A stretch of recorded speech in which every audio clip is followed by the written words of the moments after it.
Hoje nós vamos conversar sobre um livro de memórias delicioso. Eu tô falando do Linha M, da Patti Smith. Não sai daí! Olá, pessoal, tudo bem com vocês? Sejam super bem-vindos aqui a mais um vídeo do Literanálise. Eu sou Daisy e é sempre um prazer poder conversar com vocês sobre minhas leituras, sobre os livros que estão passando por aqui, enfim. E hoje a gente vai conversar sobre um livro incrível que é o Linha M, da Patti Smith.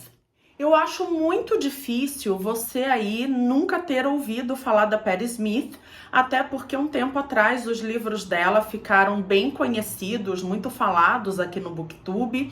Mas enfim, a Patti Smith, ela nasceu nos Estados Unidos em 1946, em Chicago. Ela ficou muito conhecida no início dos anos 70, porque ela conseguiu fundir poesia e rock, e ela tem um álbum chamado Horses, que é considerado um dos 100 melhores álbuns de todos os tempos. Além disso, ela era casada com Freddie Smith, que era um guitarrista também bastante famoso. Para nós, amantes de livros, ela é especialmente conhecida por seus livros, obviamente. Então, ela tem o Linha M, Ano do Macaco, ela tem um pequenininho, que agora eu esqueci o nome, eu vou deixar aqui em algum lugar, se eu não me engano, é Devoção, Só Garotos, que é um dos livros, assim, preferidos da vida para mim. Enfim, então ela é bastante conhecida para nós, amantes de literatura, pelos seus livros que saem todos pela Companhia das Letras. Para mim, a Patti Smith é uma autora que eu nutro muito carinho, porque principalmente os livros dela tratam de memórias, e eu sou uma apaixonada pelo tema memórias. Os meus livros preferidos da vida, não todos, mas a grande maioria sim são livros de memórias. Então ela me conquistou por aí, e os livros dela são bem interessantes porque ela fala das paixões que ela tem, como literatura, fotografia, viagens, a música, a poesia. Ela traz tudo isso nos seus livros de uma forma muito peculiar. Eu acho que a Patti Smith, ela tem um jeito muito dela de trazer à tona as suas lembranças e o que motiva a vida dela, que embora ela seja uma pessoa famosa, a gente, acompanhando os livros, a gente percebe que ela é uma pessoa até bastante comum. Ela tem oportunidade de viajar para lugares bem interessantes, de conhecer pessoas, participar de eventos, ela vai a museus, ela gosta de literatura, ela lê coisas bem interessantes, mas de forma geral uma mulher bastante comum, como eu, como você aí que de repente está me assistindo. Eu conheci a autora com o seu livro Só Garotos na época em que eu era assinante do Clube de Literatura TAG Experiências Literárias. Então foi um livro que veio pela TAG, eu não conhecia absolutamente nada da Patti Smith.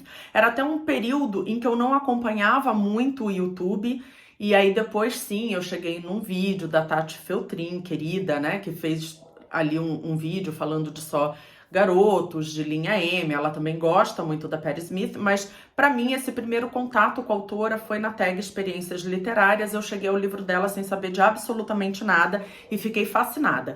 Naquele livro, ela vai falar principalmente do seu relacionamento, da sua chegada a Nova York, porque ela não era da cidade e ela vai para lá em busca de uma vida diferente, de poder defender a sua arte, ser introduzida nesse universo da arte. E ela passa por poucas e boas. E ela também vai falar ali do seu relacionamento com um fotógrafo bastante famoso, Robert Mapplethorne, que obviamente na época em que eles se conhecem não era famoso, e eles vão construindo essa estrada, essa jornada para a arte deles juntos em alguns momentos, e aí depois eles têm ali uma separação. Um dos pontos que me chamou muita atenção no Só Garotos foi uma passagem em que ela diz que no início ali dos anos 70, ela virou um símbolo da moda, porque ela era considerada andrógena. E aí ela diz o seguinte, que na verdade ela não era andrógena coisa nenhuma. Sim, ela tem um corpo diferente, né, do que a maioria das mulheres, ela tem uma constituição de corpo diferente, mas ela diz o seguinte: eu tava passando fome, eu tinha pouquíssimo dinheiro para me alimentar, às vezes eu passava um dia inteiro dividindo um sanduíche com o Robert, e na verdade eu entrei na moda por ser andrógina e eu tava era passando fome. Então, só pra gente entender aqui um pouco dessa dicotomia que acontece no mundo das artes, que pra gente que tá de fora parece tudo muito glamuroso e que não é bem assim. O Linha M é um livro de 95, então ela escreve o livro em 1995, logo no ano seguinte ele chega aqui no Brasil, todos os livros da autora saem pela Companhia das Letras. Aliás, vocês já viram que ela tem livro novo? Deixa eu mostrar para vocês. Ele tá aqui porque é um livro que logo eu quero ler, é um livro também de memórias, mas numa pegada um pouco diferente, porque esse vai trazer principalmente conteúdos registrados no Instagram, a partir ali do período de pandemia, quando a sua filha abre ali um Instagram oficial para ela. Então, nossa, é uma edição linda, gente, uma edição muito, muito, muito bonita mesmo. Na maioria das vezes a gente tem isso, uma foto e um pensamento. Eu ainda não li, eu quero ler em breve e trazer conteúdo aqui para vocês. Mas voltando ao Linha M, esse é um livro que não funcionou para mim logo de cara. Esse livro eu comprei no Kindle inicialmente. Tentei começar a ler, era muito diferente do que eu tinha encontrado no Só Garotos. Eu comecei e desisti do livro. Um tempo depois, eu tentei novamente começar a lê-lo e também não rolou. E aí um dia, esse ano, eu tava passeando ali pela livraria da Travessa e encontrei ele no físico e eu trouxe para casa, comecei a ler. E aí, gente, rolou. Sabe aquelas coisas? Vocês aí que estão me assistindo, deixem nos comentários pra mim se isso acontece muito com vocês. De um livro, num primeiro momento, não tocá-los, não fluir, e aí depois, quando vocês retomam a leitura ou recomeçam a leitura num outro momento, ela acontece, é uma leitura que te marca, enfim. Isso acontece muito por aqui e esse é um caso. Aqui, a gente vai ter uma Patti Smith pós-morte do seu marido e do seu irmão. Então, o Fred Smith falece em 94 e alguns meses depois o irmão dela também. Então a gente tem aqui uma pegada de lembranças, mas também de uma Patti Smith sobrevivendo um período de luto numa Nova York em que ela tá sozinha, os filhos cada um tocando suas vidas, e a gente vai acompanhando esse movimento dela até numa espécie de ressignificação da sua vida, no momento em que ela tá mais sozinha e que ela se depara com a morte de entes muito queridos. Não que isso não tivesse acontecido antes. No Só Garotos a gente acompanha o falecimento do Robert, por exemplo, e também alguns artistas com os quais ela tinha vínculo que foram falecendo por overdose, por doenças, por, enfim, acidentes, enfim. Então, não é a primeira vez que ela se depara com isso, isso permeia a vida da Patti Smith, mas aqui a gente está falando do falecimento de um esposo, de um irmão querido. Então, a gente tem sim essa Patti Smith um pouco mais isolada, repensando a vida. E o que me marcou muito, gente, nesse livro é que a gente vai acompanhá-la numa vida muito simples, porque a gente imagina assim, poxa, ela é uma mulher requisitada, ela viaja, ela dá palestras, ela tem um álbum super estourado até hoje, ela escreve poesia, ela escreve livros. Então, né, que tipo de vida essa pessoa tem? E quando a gente para olhar, uma vida muito simples. Então, a vida dela é ali no apartamento em Nova York, trocando a água dos gatos, pondo ração para os seus gatos, limpando o apartamento quando dá vontade, porque ela tá num período de baixa energia. Nesse período ainda de luto, o livro escrito em 95, os falecimentos ali em 94, então ela ainda tá nesse período.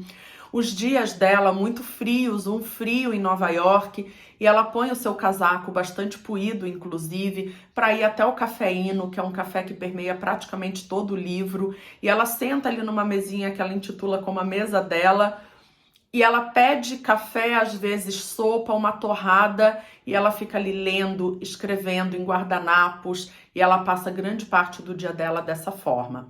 A gente também acompanha algumas viagens, algumas oportunidades de troca que ela tem com algumas pessoas, alguns túmulos que ela visita, e que às vezes ela se prepara para essa visita a um túmulo de alguém que ela gosta muito, às vezes um artista que ela nem chegou a conhecer, mas que ela gostou da arte plástica desse artista ou de um livro que ela leu dele, e aí ela pega, às vezes ela leva uma pedrinha de um lugar que essa pessoa viveu ou que queria conhecer e não teve oportunidade em vida, e ela leva, ela acende o incenso e ela ora. É muito bonito a gente acompanhar esse tipo de coisa, até porque hoje em dia é extremamente difícil a gente encontrar pessoas que se orientem para esse tipo de ato, para esse tipo de afeto.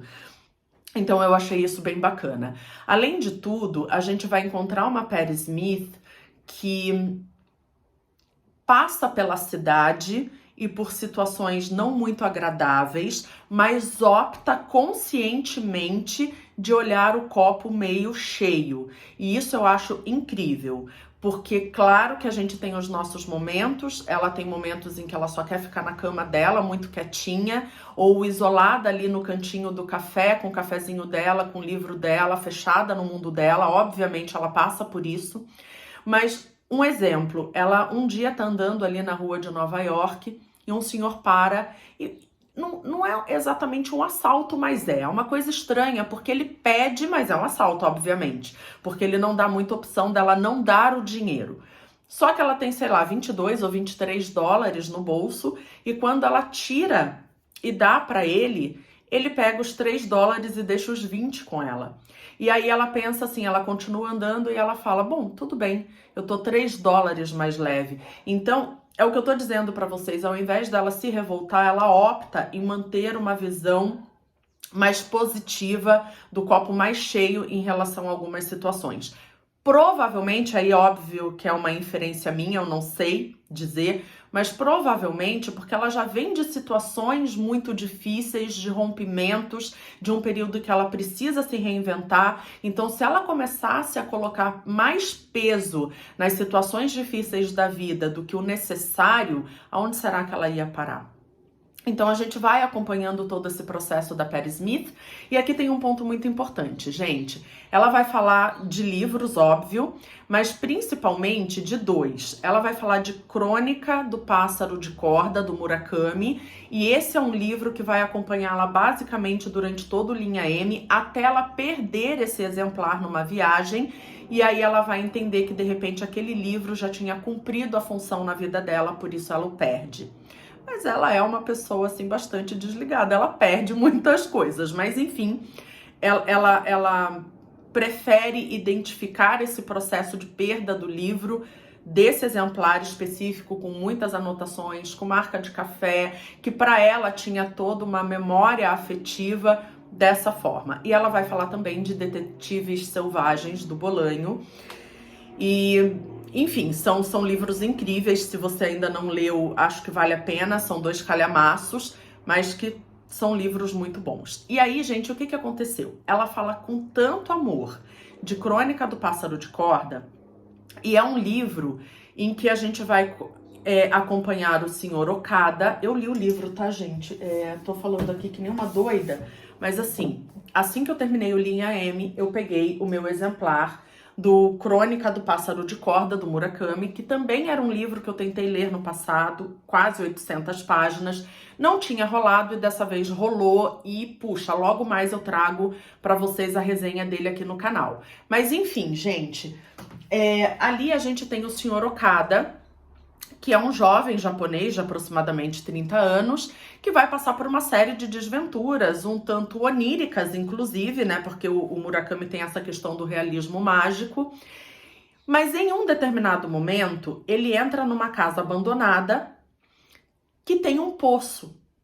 E ele desce ao fundo do poço. Então, olha aí, a gente já começa a pensar o que é descer ao fundo do poço. E essa casa abandonada, e o que ele constrói e reconstrói, não só externamente na sua vida, mas principalmente dentro de si, a partir do momento em que ele tem contato com essa casa, que parece até um tanto amaldiçoada. E a Patti Smith, muito motivada pela leitura do livro, em um dado momento, ela tá passeando na praia, ela vai ali ao encontro de um amigo que ela fez nesse cafeíno e que saiu do cafeíno e foi abrir seu próprio café na praia. E nessa visita, ela acaba passando na frente de um terreno meio que baldio, mas que tem uma casa que está abandonada, que está caindo aos pedaços. E ela resolve comprar esse terreno e essa casa. E logo depois que ela faz uma série de trabalhos, levanta o dinheiro e consegue comprar essa casa, tem um tornado ou um furacão, agora não me recordo direito, ali. E muitas casas são detonadas, mas a sua casinha abandonada fica de pé. E ela entende isso como uma vitória. A gente não acompanha a finalização da obra dessa casa, se ela vai morar lá depois, enfim. Mas aqui, principalmente, a gente tem a Patti Smith residindo nesse apartamento em Nova York, mas se deslocando de metrô muitas vezes para essa casinha que ela comprou na praia e encontrando pessoas no meio do caminho. E é tudo muito gostoso da gente acompanhar. Outro ponto, gente, que eu não poderia deixar de trazer é que a Patti Smith e eu temos alguns pontos aí de encontro, né? Por exemplo, ela é uma apaixonada do tarô, ela tem as suas cartas de tarô, então quando ela vai fazer uma viagem, ela tira uma cartinha, ela reflete sobre aquela imagem, sobre aquela energia. Não necessariamente ela identifica o tarô como predição de futuro, mas como energias que estão permeando o dia a dia dela, muito o interior dela, e a partir daquele momento, se ela escolhe ficar naquela energia ou mudá-la, então ela tem uma conexão com o tarô que eu também tenho, então isso foi muito bacana de acompanhar. No Só Garotos a gente não tem isso, mas aqui no Linha M sim. E outro ponto também é a questão dela tratar muito essas questões de perda. A partir do momento que a gente perde a nossa juventude, em que a gente perde pessoas queridas, mas que a gente continua aqui vivo, respirando, com pessoas outras queridas e com coisas que a gente ama, que no caso dela são coisas muito simples, gente. Uma torrada com azeite, um café preto sem açúcar, um livro. Então a gente acompanha ela indo às livrarias, escolhendo um livro. Ela gosta muito de romance policial, que não é muito a minha carinha, mas ela gosta bastante. Ela também gosta de seriados de TV. Então, gente como a gente. E isso aqui é incrível, assim, nos livros da Patti Smith. Me diz aí, você que já leu as obras dela, se você também sente isso, que o que te encanta é ela ser gente como a gente. Claro, ela tem ali acesso, até pela carreira que ela construiu, a lugares, pessoas, eventos que nós não temos, mas de forma geral, ela olha para tudo isso com o pé muito no chão. Ela não se deslumbra e ela não tem, talvez, aqueles rompantes que a gente percebe em outros artistas. Então, é disso que eu gosto especialmente na Patti Smith. Então, gente, é isso que eu queria conversar com vocês sobre o livro. Acho que você não perde nada dando uma chance para ele, bem pelo contrário, acho que ele tem capacidade de te entregar coisas muito bonitas, se você tiver a sensibilidade de perceber o que está entre linhas, tá? Essa, pelo menos, é a minha visão. Espero que vocês tenham gostado. Se vocês gostaram, por favor, deixem o like, compartilhem com outras pessoas, se inscrevam se ainda não estão inscritos e a gente vai se encontrando por aqui com certeza em outros vídeos.